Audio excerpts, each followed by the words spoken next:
This episode of Blue Grit Podcast is sponsored by Sons of Liberty Gunworks, proud law enforcement supporters.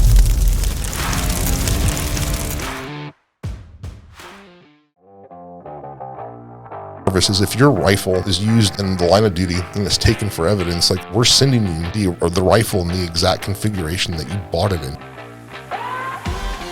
Nobody's going to outwork us, and nobody has the end user package that we do.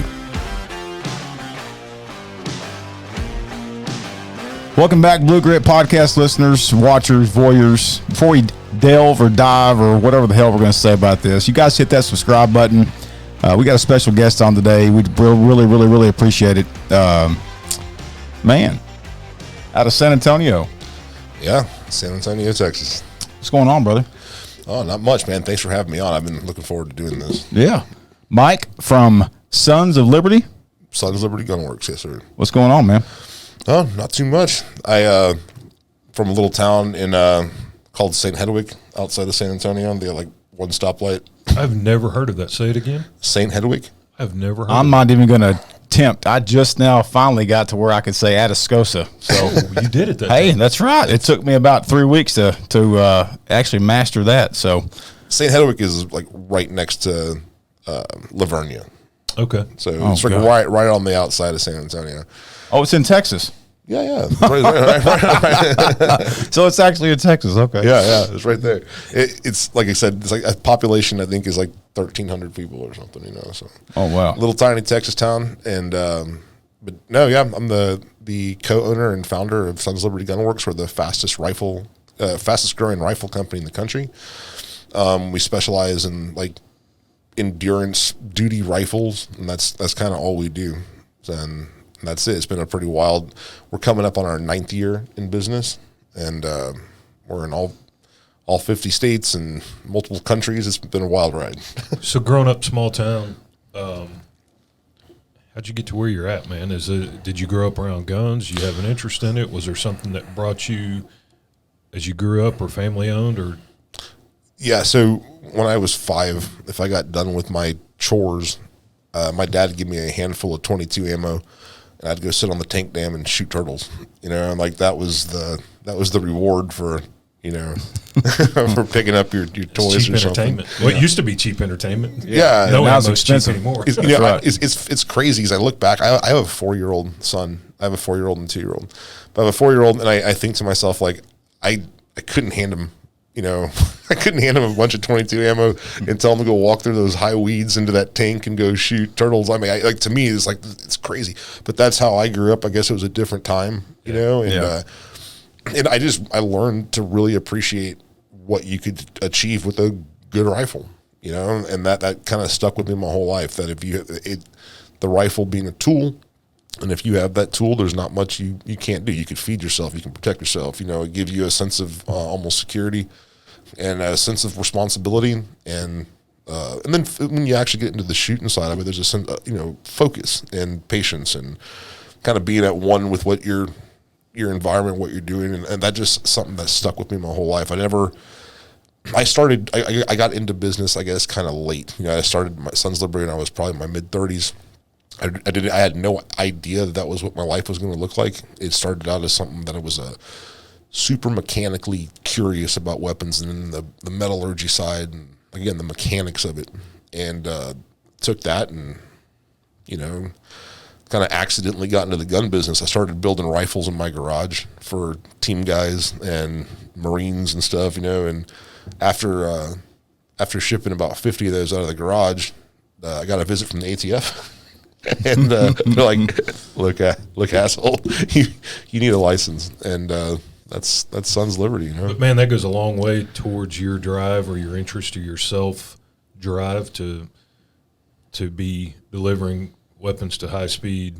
I mean, to high speed folks. It's not like you were just shipping them out to Cub Scouts. I mean, it's high speed stuff, and to do it out of your garage says a whole lot for your ability and your aptitude for that.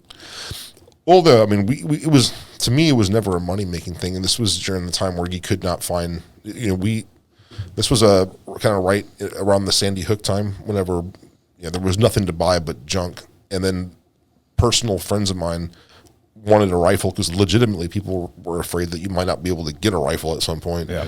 And so this to me had nothing to do with money. It had everything to do with, like, I ideologically believe in arming good people. And everybody that got one of those early rifles was actually a friend of mine, or, you know, somebody that was a friend of a friend that was vouched. So this wasn't like, you know, You weren't handing this shit out just to anybody. yeah, well, you know, like Joe Biden said, a truck pulls up at the curb, and you know, they just pass them out like ice cream. That's not what it was. That's not how things went. Well, the reason really that I found out about you, me and Clint both, some really close friends of ours, you became kind of known in the area as a really close friend of law enforcement. Yeah. And you've got a kind of interesting path of kind of how they got introduced. If you want to touch on that, maybe your background with your introduction with law enforcement friends and so forth, not just with the firearms introduction, but maybe touch on how you got introduced with law enforcement community there in the San Antonio area. Yeah, well, I mean, when I was much younger, you know, 20 years ago, I had a bit of a problem with authority, I suppose, and I still do. I still have a problem with authority, except for I've taken that problem with authority and I've channeled that into what I think is more effective, which is, you know, lobbying, or, you know, looking at the politics of things and how destructive some of that stuff is, and then trying to make a difference in that arena. I also believe that, you know, there is a bit of rebelliousness, I guess, if you look at it in the grand scheme of things, of arming citizens. Yeah. You know, so I mean, I took some of my problem with structure and I rolled it into something I think very positive, and we've helped tens of thousands of people along the way, especially in the law enforcement community. I mean, we've helped hundreds of police officers around the country. I think we're thousands when we talk about in terms of equipment. Right. And then, you know, like part of our end user service is if your rifle is used in the line of duty and it's taken for evidence, like, we're sending you the rifle in the exact configuration that you bought it in. If you bought it with a suppressor, laser, optic, whatever, and that thing got taken for evidence, we're sending you a rifle with a laser, light, optic, whatever, you know, because most police officers that I've talked to that have been involved in an OIS, like, getting that gun back is it's kind of a big thing. It's not just the equipment that you lost. It's kind of being made whole after a kind of a bad situation. Well, I think that's extremely important point for some of our listeners that maybe aren't in the law enforcement community.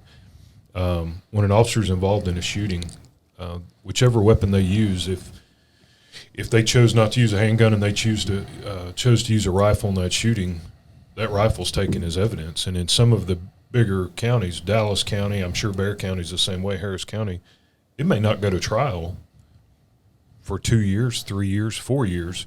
And so even though I'm not guilty of something, the weapon I used is, if the suspect isn't killed, is evidence, and it's not, that evidence isn't disposed of until the trial's terminated or adjudicated. And that may be 4 years. And so it has a psychological effect too. I think getting that gun back is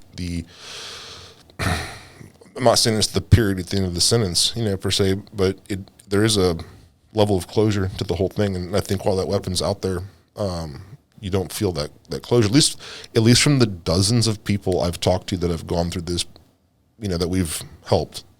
And in a rural area where they may not have a large budget, that officer may have bought that rifle himself. It's gone for 4 years. If the department doesn't have a replacement and he doesn't have the finances, he's with that. But for y'all's help, he's without a rifle for 3 or 4 years until it goes to trial. When I was traveling around teaching armorer schools, and people could bring in their personally owned guns, because a lot of agencies have like an IOP program where, you know, as long as you qual with your personally owned gun, then you can carry it. And I would look around the room and look at some of the stuff guys were carrying, and I would ask, like, why in God's name are you carrying that piece of shit? And the answer was always, well, if I use it, I'm going to lose it. And in my mind, I'm thinking, if you're reaching for a patrol rifle, something is going on. You know, if you're reaching for a rifle, it's the worst day of your life. Something's wrong. And at that point, you want the best possible equipment. You want an unfair advantage in that scenario. And so it was a very easy choice for me to decide, like, if the Sons of Liberty rifle is used in a justified use of force scenario, like, you're getting a replacement rifle. I mean, that would be a horrible excuse to carry a piece of shit rifles because you're afraid of the admin side of things. Like, I can help you with that. I can take that argument away right now. Dude, and that's what stuck out when Chief Kaiser got to tell me about you guys is there has been occurrences where we go out on a shooting, and to your point of been involved in a shooting, there's a huge psychological impact, and I almost lost my life, and then you're going to tell me, hey, I'm free to go home now, but we took your weapon. We don't have a replacement. For whatever reason, they don't have a replacement. And so after I almost lost my life, you're sending me home unarmed. Completely freaking unacceptable for somebody psychologically to go almost get killed and then just go on your way or drive through the hood to get home unarmed. Yeah, and having over the couple of years having to look through dozens of these incidents, usually if somebody gets shot with a rifle, they really asked for it. I mean, like, it's a barricaded, subject. It's a hostage thing. It's an active shooter thing. Like, if you get shot with a rifle, typically what we've seen is that, you really had it coming. Something that you would think would be a very easy, clear-cut type of deal, but unfortunately that's not. I think there's some places that actually have a minimum amount of time you must hold that thing, even if the case is cleared, even if it's closed, like there's no automatic button where you're getting your gear back, Yeah. Yep. There's a retention period. Sure. What are you seeing trend-wise as far as patrol rifle? And do you build sniper rifles? We do precision gas guns. You're talking about like not bolt guns, right? You're talking about like precision gassers. Yeah. Yeah, anything in the precision, like SWAT teams as far as absolutely sniper calibers. Absolutely. So, we are building right now highly accurized 5.56 precision gassers where your half-minute guns, not just the accuracy potential of the barrel, but with the rail system that we developed that is so rigid, that M89 drive lock rail is so rigid that whether you're shooting on bipods or barricades, there's no shift. So it's not just the accuracy of the barrel, which we've achieved. It is the accuracy of the entire platform. To no matter how that thing is deployed, you have a extremely high level of predictability of performance. Hot, even as the thing heats up, like I said, no matter how much stress you're loading into a bipod, pushing into barricades, a bullet's going to go where you tell it to. And so that's been a huge push for us, especially in this last year, because, precision gas gun, there's a lot of utility to that. We've also started through other projects that's trickling down into law enforcement and commercial use, we're perfecting, I think, the 6 ARC caliber. The 6 ARC there's a lot of inherent issues with that in traditional gas guns. That case is not supported. You have to really butcher that bolt, the geometry of that bolt to fit the larger case. So you're seeing premature bolt failure, lug shearing, extractors breaking. We started making 6 ARC bolts out of Aramet, which is indestructible, right? So if you're going to have a structurally weaker bolt, we're going to make it materially stronger, right? And then just some of the other things we're doing with that platform to bring the ARC into a very viable caliber to introduce to law enforcement. I mean, it's smacking with like 40% more authority, and it gives you a lot more capability, I suppose. Something to look into. So to the guys out there that are just now starting out, the SBRs, that's the cool, sexy, tactical looking shit that everybody's wanting to do, because they can maneuver around doors and so forth. It has a tactical advantage to it. One, what barrel length would you recommend by going that platform? In your opinion, is there a tactical advantage of going SBR with a patrol rifle? You talk about on the shorter guns, right? Yes. Yeah. So if somebody wants to use a shorter gun, I think that makes sense, exiting a vehicle or moving around structures or something like that, right? I mean, there is some maneuverability benefits to that, especially if you're going to have a suppressor. If you want a suppressed gun, right? Throwing a suppressor on the end of a 16-inch rifle, now right. You have a bit unwieldy. But is there a magical twist on like a 10-inch versus a 13-inch barrel length. Yes. What twist would you recommend being an expert? Well, so I put a 1 in 7 on almost anything. To me, that the faster twist rate is going to give you, I think, a lot more performance. And honestly, if you're shooting stuff, I think the faster twist rates are going to do well with your heavier bullets, and your heavier bullets seem to do well, on target, right? So there's some benefit to that. But there's also mechanical benefits to the gun too, right? If somebody offered me a 10.5 rifle or an 11.5 rifle, as somebody who, as an armorer, I'm going to pick the 11.5 every single time. Yeah. So that gun is 4% longer from muzzle to butt. It's 4% longer than the 10.5, but it has 40% more dwell time. And that dwell time is basically the mechanical robustness to drive through adversity, right? So like that just that little bit of extra dwell time, that's going to make your gun much less sensitive to input. Input meaning fouling, dry, anemic ammo, not being fully supported like a true Mark 18 in order for it to function like a 10.5 gun that's gassed right. The thing really has to be put like mounted into your shoulder. Like if it doesn't have something to bound off of, you kind of get a phenomenon. It's like limp wristing a Glock a little bit. The 11.5, because of that dwell time, will plow through that. So That's right.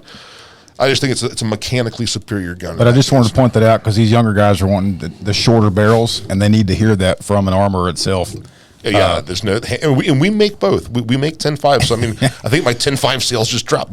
But to be perfectly honest, I didn't mean to do that. No, I'm saying right. The gun by my nightstand where I would defend my family is an 11.5. Yeah, absolutely, 100%. And you may not know this, but TCOL, the Texas, the state agency who governs what we can and can't carry, as far as precision rifles is concerned, you can't carry anything over a 5-power.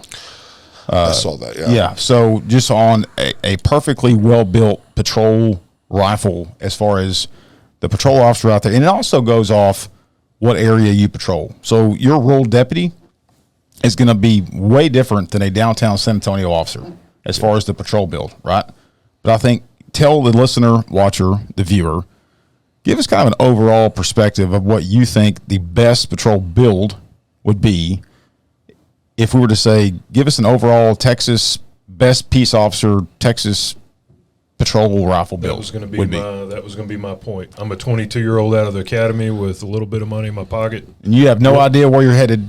What would you basically tell me? What like a state trooper? That would be a really good answer, because DPS, they may end up at the border tomorrow in Del Rio or Laredo, but as we see, he's in Austin today. Yeah, DPS, the air unit uses our 308s. Nice. I've been very proud of that, especially with the work that they're doing. What they're doing. I mean, that's makes me proud when I see a DPS helicopter up there. I know it's a Sons of Liberty rifle patrolling the skies of Texas. Gives you flutters. It makes me proud. Oh yeah, would me too. So you know what? They do their due diligence on who they're going to do business with. Man, that speaks a lot. Yeah, that's awesome. Yeah, of course. So we have the San Antonio patrol rifle contract. We're picking up the San Antonio SWAT team contract. All the surrounding areas in there. We have multiple agencies in Texas, all through FLETC, U.S. Marshals all over the country. We're in hundreds of agencies that do quite a bit of diligence. You just said U.S. Marshals. He may need a moment here. Yeah, he was go ahead and tell him. I know you're gonna TFO baby. He's a TFO at the U.S. Marshals. Yeah. Shout out U.S. Marshals out there. Right on, man. You can't hug him here. No, you can't. You know and this is open source. We got to take pictures, but Susan Parmalo is coming in to pick up her rifle next week, man. Personally, which was kind of neat. Yeah, interesting person, man. Yeah, very interesting career. So, anyways, going back to the question of what is the ideal rifle? Well, for general purpose, right? These weapons, I believe things are truly purpose-built. I think a CQB gun, there are certain features you want to see on a rifle built for CQB. Yep.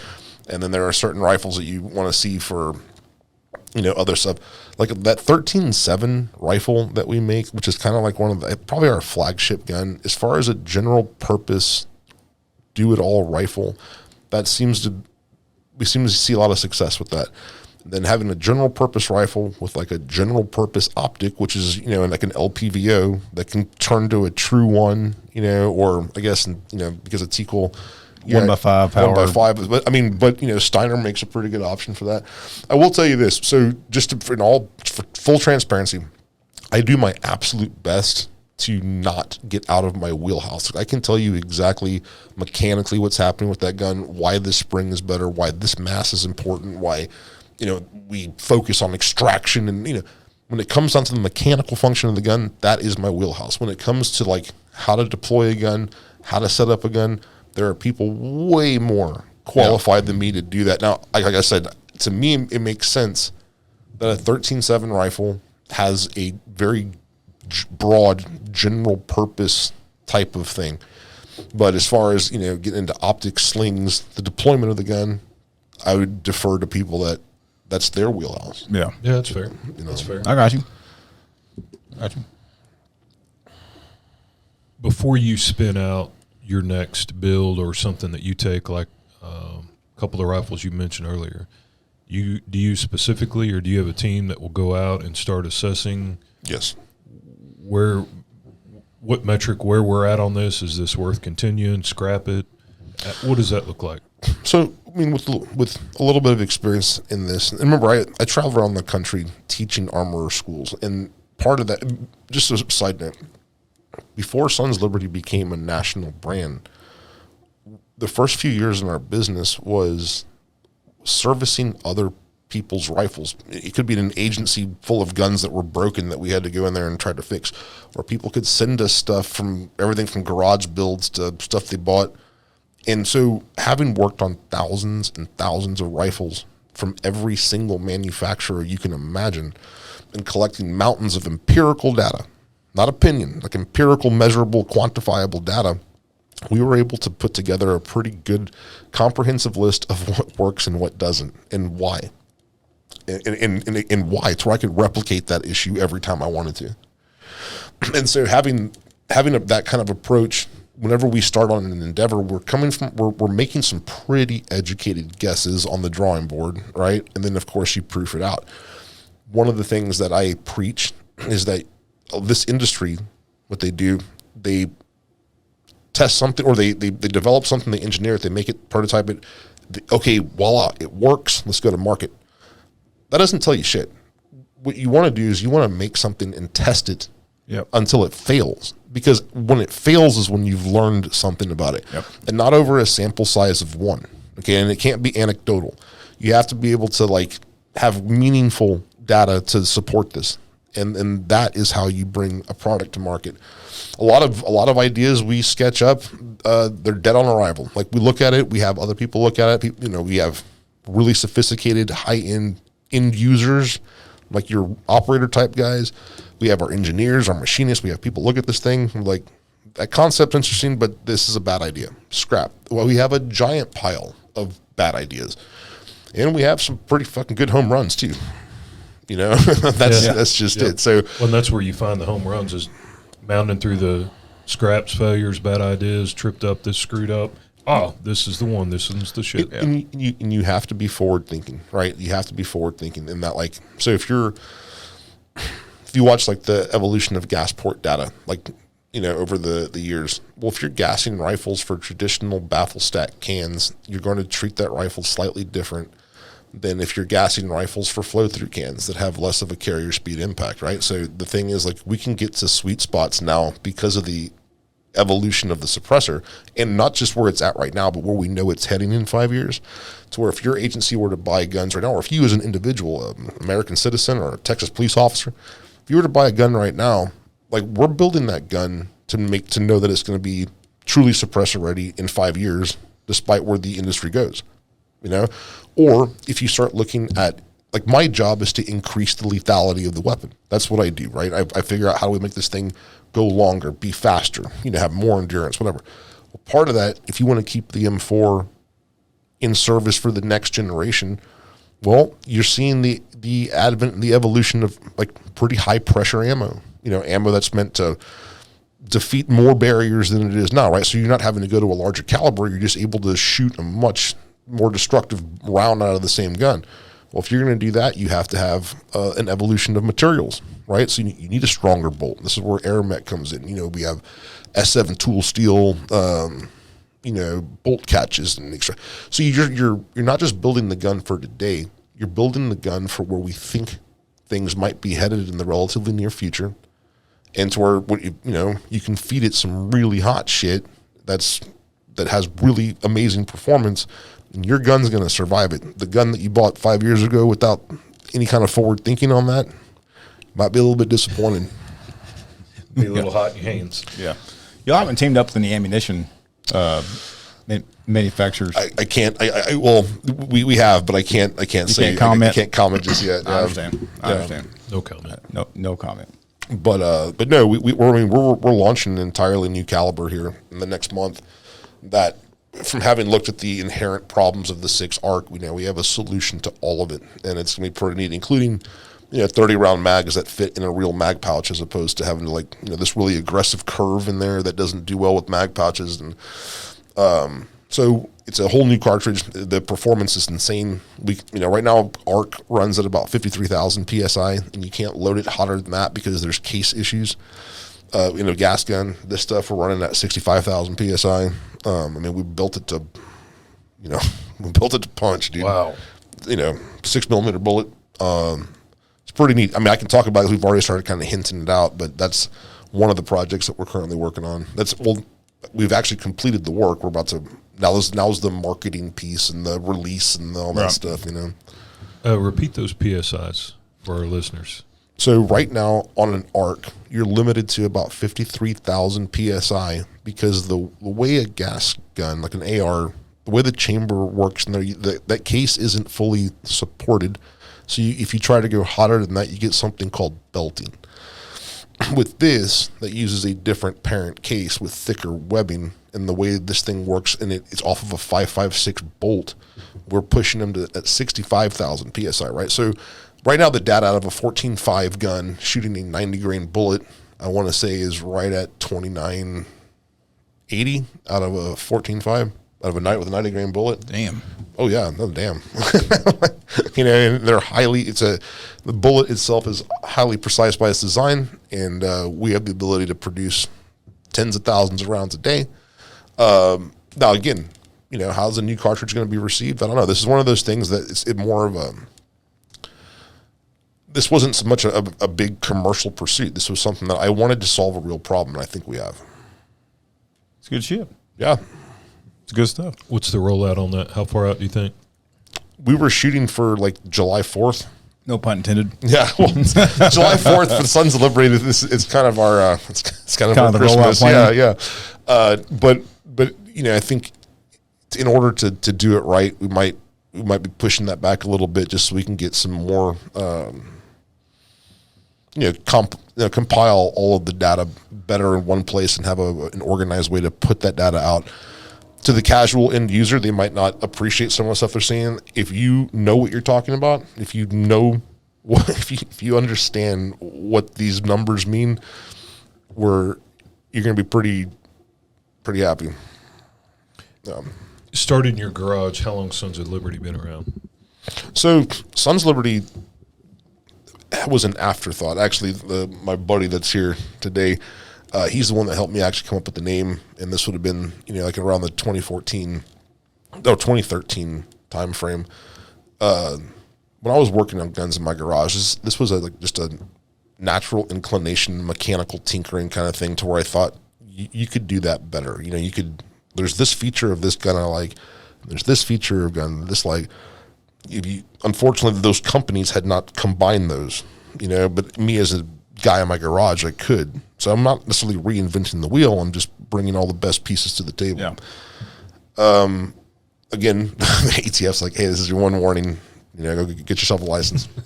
and I did. And then my business partner, Kyle, he wanted to start a gun company, but I think he wanted to he had something much smaller in mind. I had grandiose ideas. I wanted to be the best rifle company in the country. So he had a little basement in a lumber yard, and I had big dreams. And so I sold my car. I came up with a couple $1,000, and we were able to start building the first 10 Sons of Liberty rifles, and we grew through word of mouth, which to me, that's a huge deal. Yep. Because we didn't have a marketing budget at all. We didn't have, existing contracts waiting for us to stand up. It was a couple of dudes where we felt if you build it, they will come. And we started building guns. And then whenever those guys go tell their friends, hey, you really should probably check this out, to take that from a couple of drunks in a basement of a lumberyard, to an international rifle company competing with the giants, not just competing, but winning, right? That says something about your product. And not just your product, but your end user support and, your philosophy for things and your ability to connect with your customer and be accessible and available to that person whenever they need something. When you get to the top level of guns, when you get to Knights and BCM and Noveske and LMT and, these companies that I legitimately respect, sometimes what separates the brands is the end user support. All of those guns should work. Inherently, they should, right? But your end user support sometimes is what makes a bit of a difference, Yeah. And I'll tell you right now, nobody's going to outwork Sons of Liberty in terms of like our crew willing to go the extra mile. Like nobody's going to outwork us, and nobody has the end user package that we do. Every single part of that gun, if you shoot that barrel out, you get a free barrel and a hat.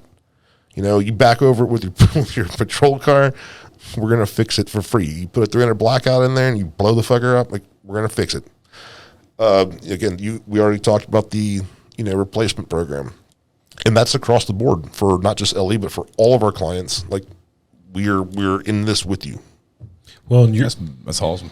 your point about word of mouth, the community that uses your weapons, whether it's military, whether it's the community, whether it's law enforcement, all of them usually could care less about some sexy article or ad or commercial or Facebook print. 100%.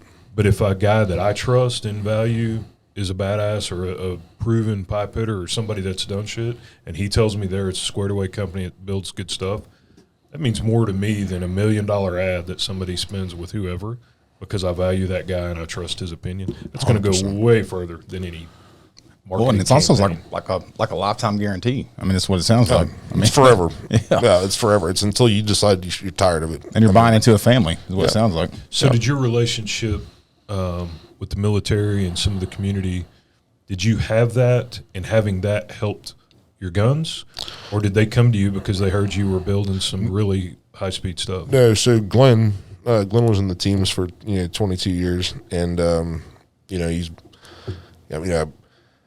and at the time that I was trying to stand up Sons of Liberty, I was going through like a hard personal time in my life. I had gone through like this breakup, and I had kind of was like it's kind of like at rock bottom, and I had nothing to do but channel that energy and that into something. And Glenn knew that I was kind of a gun nut, and so I always joked that Sons of Liberty was possible because I somehow accidentally drank beer with like all the right people over the last 20 years. Now, I don't drink anymore. It's been a while, but I will credit alcohol to some degree with like a lot of the relationships that I built along the way. And It's so like a great country song. it's true. So through Glenn's connections and his friendships, like through the teams and the buddies that I met through him. When those guys are liking your guns and they're suggesting them to their friends back home and stuff like that, it's a hell of a good endorsement. It's like Tiger Woods telling you what putter they like. Yep. Not the one they were given, but the one that they chose to go buy with their own money. So you had built a few. They got into the community, and as those were used, and word of mouth kind of spread. And Yeah, that, and I also had a pretty good way to articulate what we were doing. If somebody asked me, "Hey, man, why your gun?" I'd be like, "Pull up a fucking chair, man." And I hope you have time, because the stuff that I'm going to tell you is not opinion, it's not anecdotal. Like, this is empirical data, and I can explain to you why this material matters. Or why rather we're than looking. sitting down like a used car salesman trying to sell them a bunch of Look at the paint job on this thing. Look at all that cosmetic machining. Look how look at this poster over here. Like big titty girl on Instagram loves it. We don't give a shit. It works. This is why. This thing has an extremely high performance expectation, and this is why. And then you can sit there and I can give you a 16-hour class on from muzzle to butt on why every single component, material, coating, everything, why that's been done. And I don't have to sell you shit. At that point, you're making your own decision to buy it. I didn't sell you anything. You're trying to buy it, because once you really understand what it is and why, then it becomes a very easy thing. Like, down to the torque value of something, to the technique. I can tell you right now that you could cobble together the best components individually they are. And if you were to try to build that thing with just trash technique, if I sent you a Ferrari in pieces, like whatever you built in your garage is probably not a Ferrari. You know what I mean? Well, it's kind of the same thing with guns. And then as we grew, like our first couple of years, we were limited to like how we were able to source component. Once you hit a certain critical mass and we have the capital, well, I go in and I tell a machinist to build it to this print, to this standard, to this spec. You know, it must undergo these tests, blah, blah, blah, whatever. Like our NOx, the gas blocks, we design those, we engineer them, we test them, we have them, produced, to our specific proprietary spec. And then we've grown to the point where we control the majority of the machine time of every OEM we work with. So they're like, man, y'all don't make anything in house. I'm like, no, that's not true. Machine Shop X, about 80% of their entire capacity to do anything is for Sons of Liberty, and they're making widget Y, to our engineering print that's proprietary, and that's how we're able to flex up and down whenever we need to do something. So, oh, I got you. Yeah, you get a big order come in, you can flex up, or when there's a rush, right? Or when there's like a materials issue, or whenever you have a certain shop shut down because they're only allowed to operate 25% because of social distancing or whatever, right? We're able to go in there and use the infrastructure that we built to do. We were delivering stuff when a lot of other companies could not. Yeah. And it has a lot to do with the way we structured our company. And I think to attribute our growth, there were some companies that just tried to suck in all the money they could. They're taking money on pre-orders. They're taking money, just give me the money, give me the money. We have no idea if we can even make the fucking thing, but just give us the money. We saw a lot of that across the industry. For us, we did something different. We did not send anybody an invoice until their pallet of weapons showed up, because I don't owe you nothing, and then once your pallet of guns shows up, then we send you the invoice. And instead of trying to siphon off of this tiny little pool that we're fishing in, what we did was we went to like RSR. RSR is one of our distributors. They service 70,000 brick and mortar gun shops. Instead of trying to suck every dollar we could, we used that opportunity to expand, to exponentially expand our footprint to where, when you double, triple, and quadruple year over year, you're doing something right. Wow. Damn. You guys, I'm assuming at the growth rate you guys are going, build out, is there any limit to where you see this going? Right now, we're limited to the actual physical size of our shop. Look, we have 65 guys right now working with us, man. They're most of them are dudes. This is true. Wow. This is something I think law enforcement guys and SWAT guys appreciate. We don't necessarily hire based on resume, because it's my job to teach you how to do stuff, right? Like, my job is to teach armorers. So I can teach you how to build a gun, but I can't teach you how to give a shit. Okay, and I can't teach you how to be cool. You can't teach passion. You cannot teach passion. You cannot teach work ethic. You cannot teach a fucked up sense of humor, which you need in this business. Yeah. Part of our interview process is like as they're telling us like their life story, or whatever, like out of the band, boom, tell us the most fucked up joke you've ever heard. And this is like in the interview process. So we posted an opening. We had two openings. We had two open positions at Sons of Liberty. We posted those online. We got 2,500 applicants from people willing to relocate states to come. Because if you're familiar with our culture, we have a really neat family culture. It's a lot of fun. Well, out of the 2,500 dudes that applied, one of the guys that we hired was a guy named Johnny Araya. He was Tom Araya's the lead singer of Slayer. Oh yeah, but he had toured with them for 30 years. It was like a stage tech and a stage hand, and that guy had an obsessive level of attention to detail.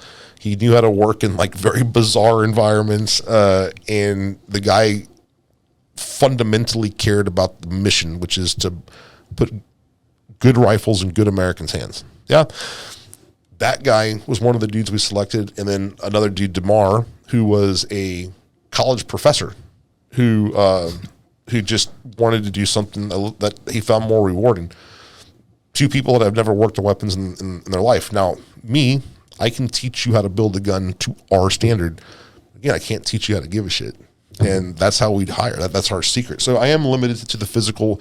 The building that we're in right now, we're having to add connexes for storage because we can't fit any more humans in that building. Wow. And right now it's kind of a difficult time to go buy or build commercial listing. I want to build like probably like a 60,000 square foot tilt wall building that's around what we need to start, being able to put a little bit better dent in our demand.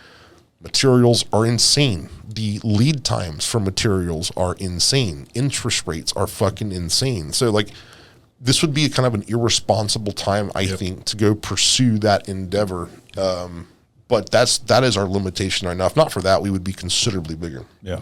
And I love your point about looking to hire people. The guy that hired me here, he called and told me he was going to hire me. We went and sat down for lunch.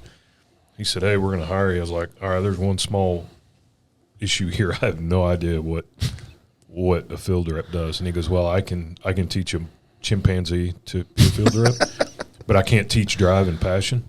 That's what I need. That's why I'm hiring. I can literally teach a monkey to do what you need to do." I was like, I don't know if that's a good thing or if you're not, but I think it's a valid point, man. Give me somebody with a bunch of drive and desire to do it, and we'll figure it out. But some highly skilled slug, you can go somewhere else.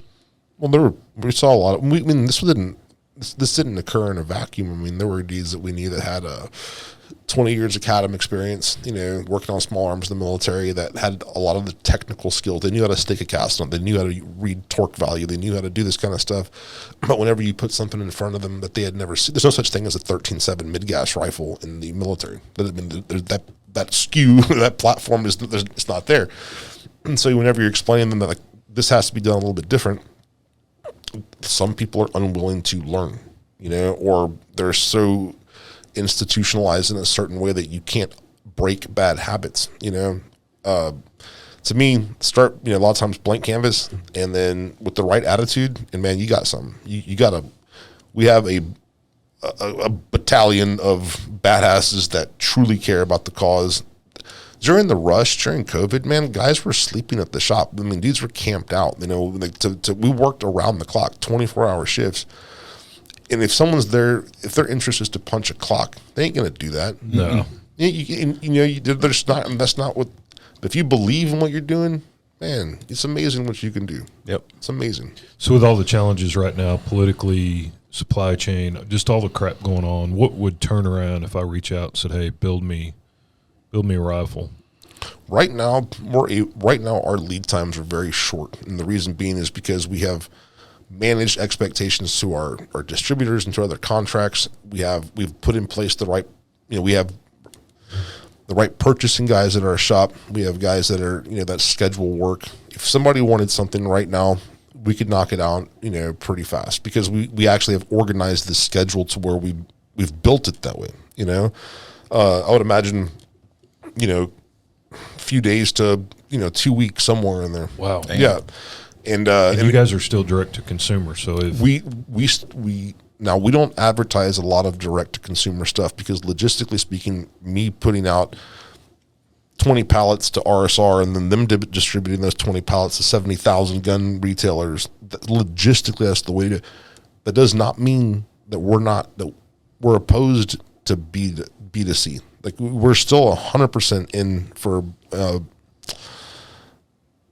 direct consumer sales. It's just that we haven't had a lot of stuff on our website because, well, there was nothing to sell throughout the rush, stuff like that.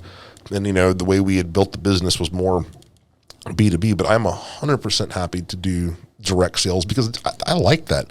I like having that direct connection to your customer and to a shooter. I still give my cell phone number out on the internet for people to call me. I get a call, "Hey man, what buffer should I use?" I'm like, "Motherfucker, it's Thanksgiving, dude." You should. Can you call me back after Thanksgiving? But I still like talking to shooters, man. That's good stuff, dude. which is part of the success, I'm sure. That accessibility's made a big difference. Yeah, the fact that I'm still on the internet forums, I'm still answering calls, and I love it.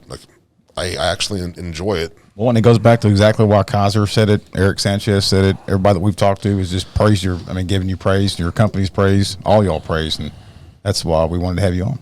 Dude, I'm happy to be here, man. It's a good thing. And Texas is the home team for us, and we're proud to take care of that stuff. Give guys the best equipment, and the best end user support, and I believe in the cause, I'll be honest, there are some contracts I personally would never bid on. If the IRS had a rifle contract come up for bid tomorrow, I would not bid on it. I would not bid on an ATF rifle contract because, things have gotten a little weird, in terms of politicization of this other. But Texas agency needs something, man. I'm more than happy to do it because I have not seen an example yet of Texas agencies having ideological issues with the Second Amendment. Matter of fact, we see quite the opposite. You might see some stuff at the very high brass level that are appointed by whatever that have their things. But as far as the rank and file, the dudes on the street doing the job, man, a lot of the guys we work with, they're competing at the local matches. Yeah. When I teach armorers classes, most of the agencies in Texas will allow us to do an open enrollment where the agency itself will host the class, and then we can invite industry or commercial end users to come take the class with offsets cost for the agency, whatever. Mm-hmm. But that's the kind of neat cooperative thing that you see in Texas, where I think it is the pinnacle of what that citizen police officer relationship looks like, especially around the Second Amendment, which is something I think all the guys I know value. Yeah. But I think that's a huge point because we have a lot of non-law enforcement listeners, a lot of people not in the community that listen, just civilians that listen to the show. And I think it's hugely important point you made. Years ago when Texas was going to go to license to carry, and then when it went to open carry, there's a lot of concern or scare. There's going to be gunfights in the street. It's going to look like Wyatt Earp. There's going to be all this stuff. Cops hate people having guns. And to your point, you said you want to arm good Americans with good guns. Yeah. And I used to tell people when I was on the street, 99% of cops, if you pulled over and asked them, hey, are you afraid of citizens having guns, they're probably going to tell you, hell no. Mm-hmm. The more somebody gets shot, getting carjacked, you run up and try and pull grandpa out of the truck to carjack him and get shot in the face. I don't know many cops have a problem with that. I had a strange relative, ex-in-law or step-in-law. I don't have step-in-law. I don't know what he was to us, but he asked me one time years ago, well, you're one of those cops. I said, yeah. Well, what are you going to do when they start kicking doors, taking everybody's guns?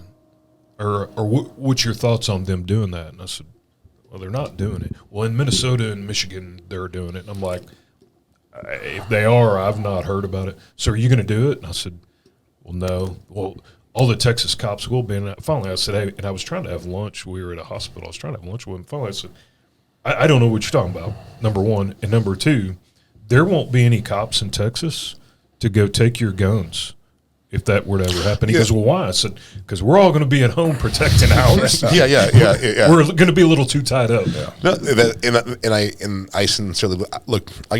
I've gotten attacked a lot. I get attacked a lot for being openly pro police because there's a lot of people in my demographic that believe I'm arming the government. And the government's going to come take their guns. Well, something tells me, man, that some county in Texas is not who you have to worry about, taking your guns, right? And it goes beyond that. Could one of the rifles I send to a law enforcement agency be used to deprive somebody of their rights? Is that possible? The answer is yes, it is possible. Is it possible that one of the 10,000 rifles I'm going to ship this that between now and the end of the year, could one of them end up in a fucking mall shooting? And the answer is yes, that is possible. Statistically speaking, that is. So I have two choices. I can either, if you want total risk aversion, I can either send no guns to anybody. That's the only way that I can guarantee that a gun is not going to be used to do something I find abhorrent. Or I can send guns out to people, which is what I believe in doing, and, hope that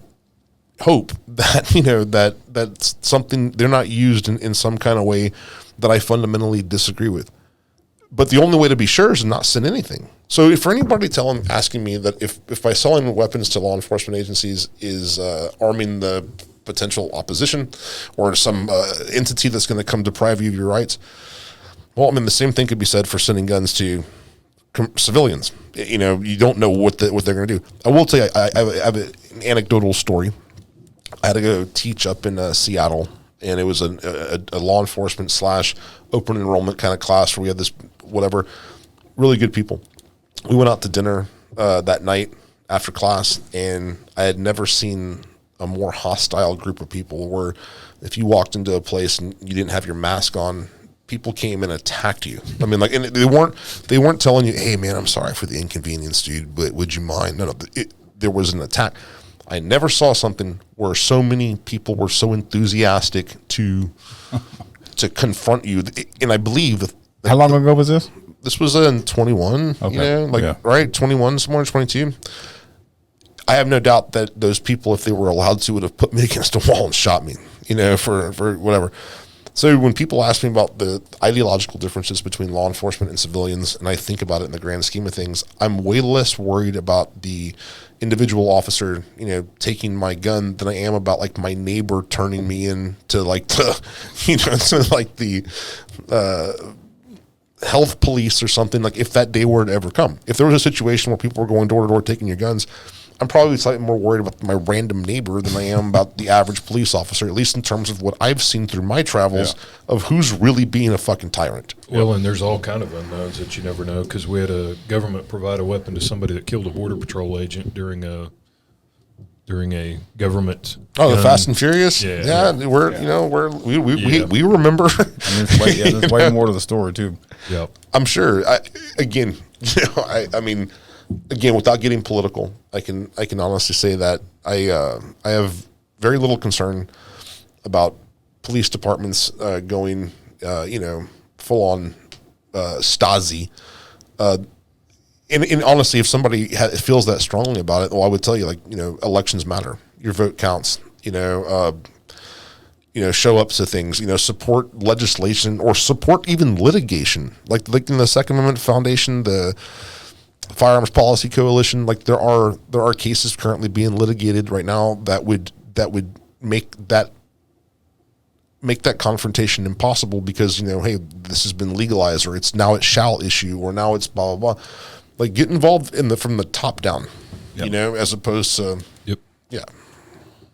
bring a solution, not whine about it. That's right. That's what I tried. That's what I channel my problem with authority, you know, to my frustration with Mark Zuckerberg and with the pistol brace rule. You know, that's what and I if I would not have been that guy when I was in my 20s, I would have never been this guy that I am in my 40s. And I've had a full spectrum of, you know, what it looks like on both sides of things. And I can honestly tell you that for the most part, you know, people are inherently good. And I think for the most part, people are inherently good. And I think that you could, you know, you're not defined by certain things, you know? So there you go. And what a testament, though, to go from problem with authority to grown up small town to now in a big city owning a international company that's well recognized, well respected in some of the folks in the community that you're providing them to. I mean, that is a huge testament to what you built, what you're doing, and their belief in you and your belief in the people you've surrounded yourself with. In my story, I think gives hope to a lot of stuff that I see, right? When I see young college-aged kids that are being, you know, hyper disrespectful or just hyper,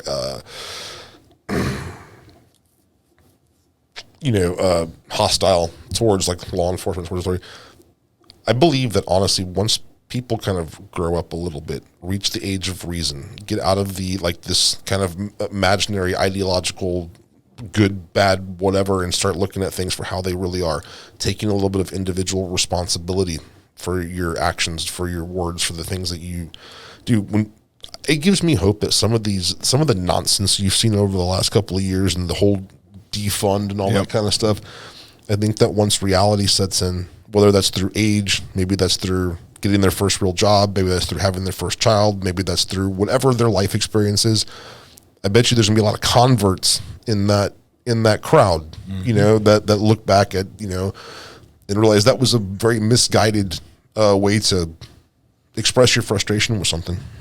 Or a victim of a crime or whatever. Yeah, exactly, right? Like, hello, defund the cops right up until you're laying on the sidewalk with the fucking knife in your ribs, dude. That's right. Let me rethink that. Well, yeah. Somebody not close to San Antonio, young officer or somebody not military law enforcement has an interest in a rifle. What would you suggest somebody in far west Texas, up in the Panhandle, wherever, where would somebody find Sons of Liberty and get a hold of a rifle? Right. So, like I said, we're carried in we're carried in gun stores. Like our product are on shelves in all 50 states. I mean, you could walk into a gun shop in Ohio and there's Sons of Liberty products in there, right? But if somebody wanted to do a direct order with us, which I would like to bring more customers back to dealing direct with us, for the number one reason of having like that kind of direct connection with people, which is really good. My personal email is Mike, M-I-K-E, at SOLGW.com.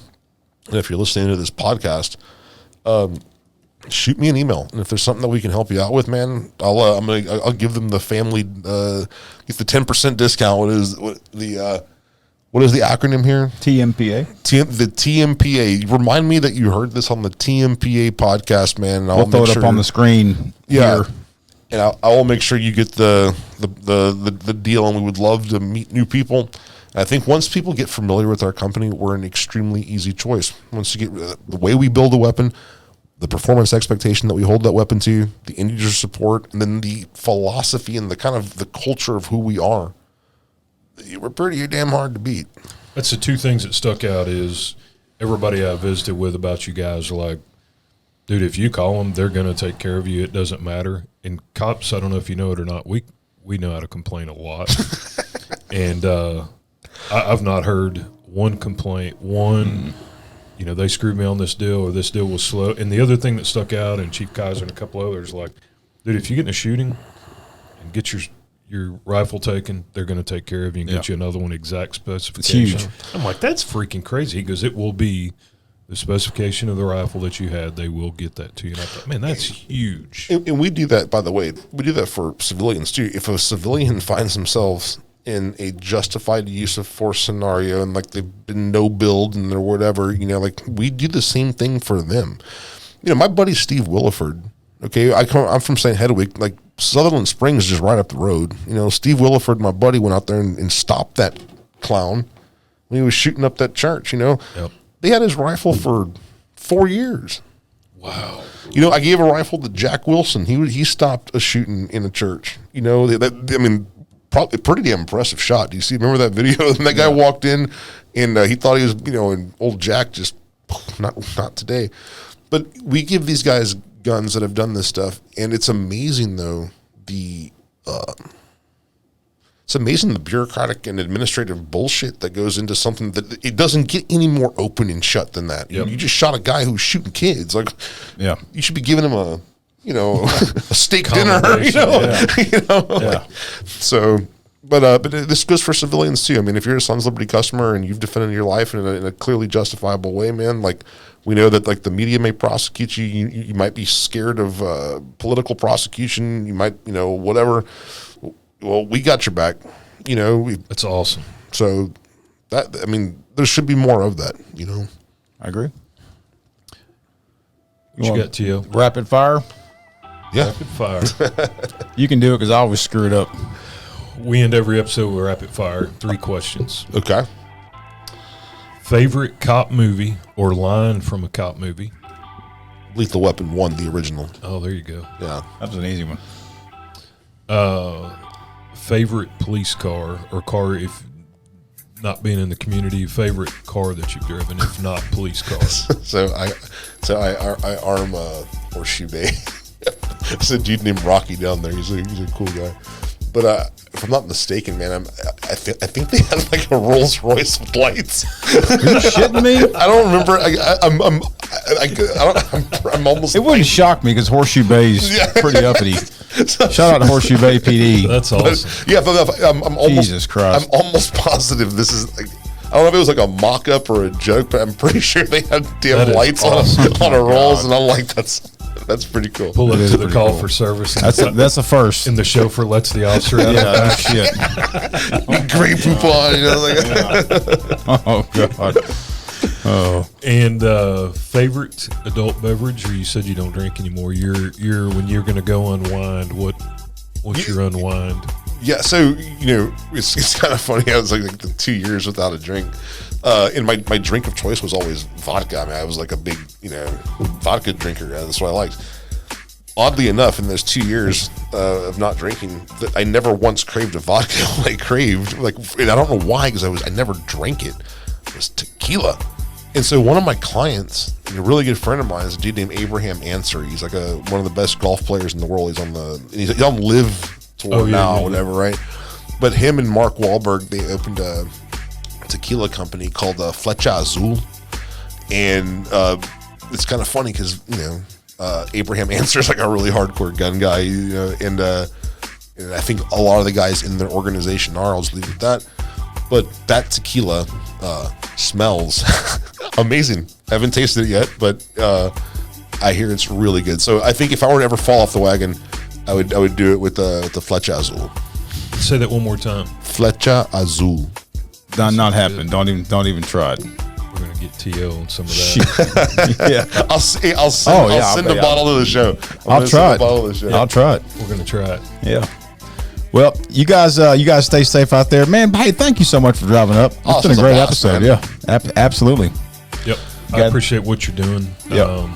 There's times that law enforcement doesn't feel supported, Hell no. and to see people boldly, strongly supporting with equipment, but supporting what's going on in the mission and the passion. And you talked about you look for passion in your people, but it's your passion, I think, is why you've gone from a garage to where you're at, and that's huge, man. I mean, that is huge. And to your other point about kids listening, getting out of college, be passionate about something.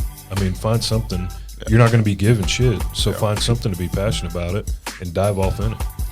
Well, look, man, I appreciate the opportunity to come on here and talk. I love the fact that you guys ask very candid and open questions, because some of these things I would love to address in the sense that, there might be perceptions of us of who we are based upon this or that or whatever the thing is. Like, when people get to actually know us, like unfiltered know us, we really do give a shit about what we're doing, and the people that carry our guns care about the cause. And I think when people get to know us, I think that we're, they're proud to have us on their team. That's how I look like we're on your team. Like whatever that end user is, an American civilian, a police officer, like you have 24-hour tech support. Yeah. So guys, thank you for the opportunity. Yeah, appreciate it, man. Appreciate it. You guys stay safe out there. God bless you guys, and as always, may God bless Texas. We're out.